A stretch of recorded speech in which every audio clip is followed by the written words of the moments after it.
The question says, a student reacts 3.11 grams of MgCl2 magnesium chloride and gives us a molar mass with 25 milliliters of 5 molar NaOH. How many grams of solid product are formed? Well, this is a stoichiometry problem, and in order to answer this stoichiometry problem, the first thing we need is a balanced chemical equation. So what we're reacting is MgCl2 aqueous with NaOH aqueous.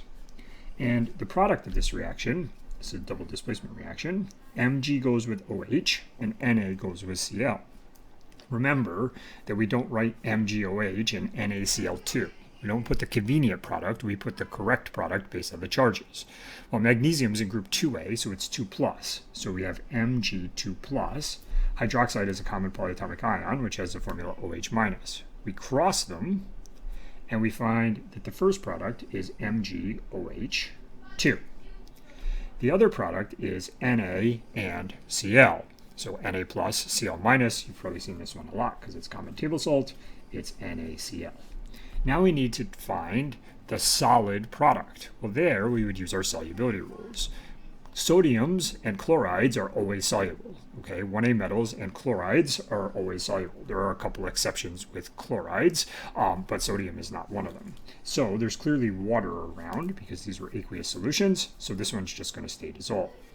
Magnesium is with hydroxides. Hydroxides are generally insoluble, and magnesium is no exception, so this is our solid product. We now need to balance this thing. So if you look, 1 Mg, 1 Mg, 1 OH, 2 OHs. So we try putting a 2 there. Now we have 2 NAs, only 1 Na. So we'll try putting a 2 there. 2 Cls, 2 Cls. So Mg1, OH2, Cl2, Na2. We're good. This is the balanced chemical equation. We had to put a 2 in front of NaOH and a 2 in front of NaCl.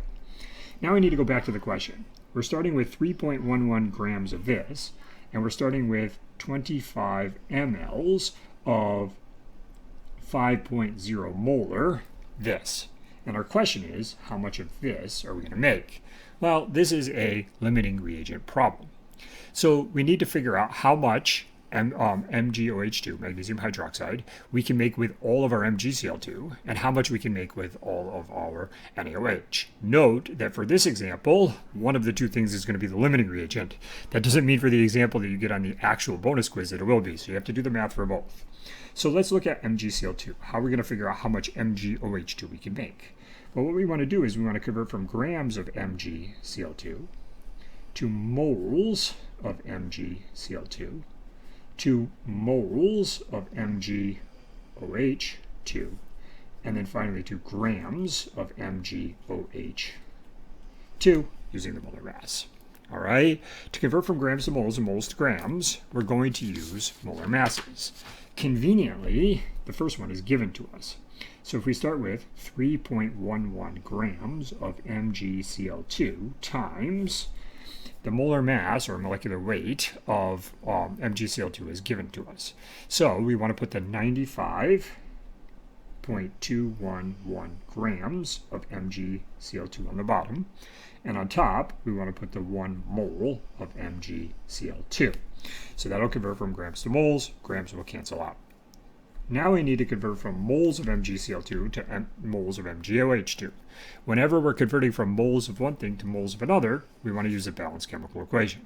So in this case, we have 1 mole of this yields 1 mole of this. So we're going to put the 1 mole of MgCl2 on the bottom, so it'll cancel out, and the 1 mole of MgOH2 on the top. So that's what we would be left with.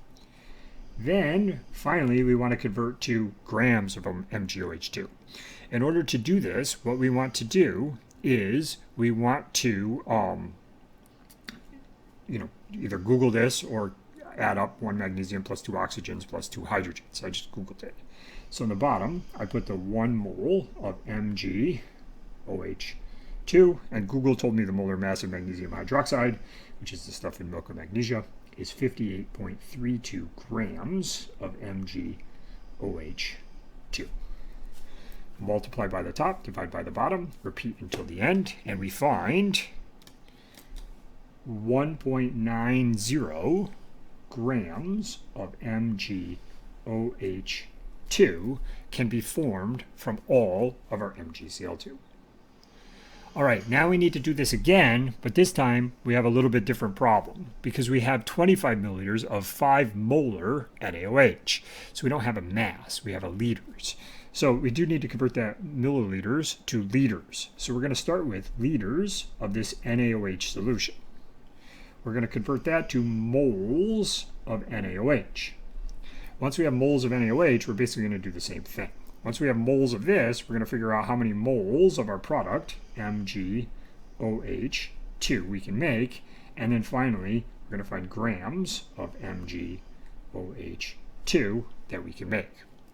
The reason we have to do this for both reagents is we don't know what the limiting reagent is, so therefore we can't guess what the theoretical yield is. Said another way, we don't know which one of these runs out first. So we figure out the maximum we can make with this and the maximum we can make with this, and whichever one is less is how much we can make. So now we need to convert this to liters. To do that, we divide by 1,000. So we have here 0.025, just that, liters of this NaOH solution. We now need to convert it to moles. Well, we're told that it is 5 molar. What this means is that for every 1 liter of NaOH, there are 5 moles of NaOH in it. If it's 5 moles per liter, 5 moles equals 1 liter. We want liters to cancel, so we put the 1 liter of NaOH on the bottom and the 5 moles of NaOH on the top. Then we want to convert it from moles of NaOH to moles of MgOH2. Always, to convert from moles of one thing to moles of another, we need a balanced chemical equation. In this case, we want to use 2 moles of NaOH on the bottom, and on top, we want to use 1 mole of MgOH2. Okay, so 2 here, 1 here. That's how that works. Finally, we want to convert it to grams of MgOH2. If you'll notice, the last step is moles of MgOH2 to grams of MgOH2. Moles to grams, it's the same. If it's the same conversion, you can use the same conversion factor. Said another way, just copy this down. So we put 1 mole of MgOH2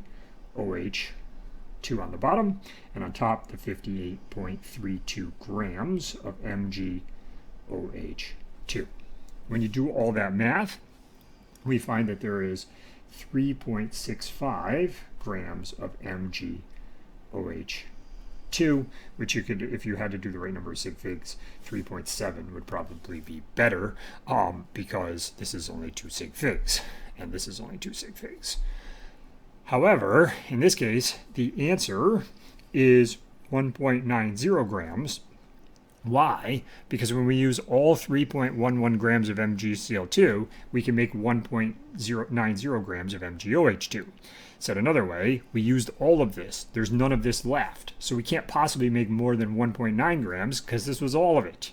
So we can't make 3.65 grams because we ran out of MgCl2. Said another way, MgCl2 is the limiting reagent, and 1.90 grams is the theoretical yield, and that's what this is asking for. Just remember that just because in our example, MgCl2 was the limiting reagent, which gave us the theoretical yield, does not mean it will be the limiting reagent in all possible examples that you might find for this question. So please do this calculation for both MgCl2 and for NaOH, as I did, and find out which one gives you a lower mass of magnesium hydroxide.